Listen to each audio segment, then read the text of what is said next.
Hello everyone, welcome to our channel. இன்னைக்கு நம்ம பார்க்க போறது soya beans tomato biryani.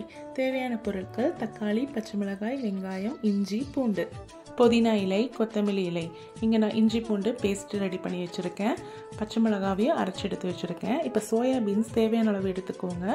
Soya beans 5 minutes தண்ணியில நம்ம மெதுவான சூட்டில் வேக வச்சு எடுத்துக்கலாம். இப்போ ஒரு குக்கர் எடுத்துக்கோங்க. தேவையான அளவு ஆயில் ஆட் பண்ணிக்கோங்க.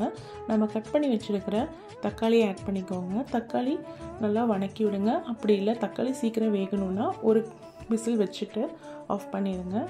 இப்போது நம்ம கட் பண்ணி வச்சுருக்கிற வெங்காயம் ஆட் பண்ணிக்கோங்க. இஞ்சி பூண்டு பேஸ்ட்டு, அரைச்சி வச்சுருக்கிற பச்சை மிளகாய், கொத்தமல்லி இலை, புதினா இலை எல்லாம் ஆட் பண்ணிக்கலாம். இப்போ நம்ம மசாலா ஐட்டம்ஸ் மஞ்சள்தூள், மிளகாய்த்தூள், தேவையான அளவு உப்பு, garam masala, chicken masala, soya beans add பண்ணி கலந்து விட்டுக்கலாம்.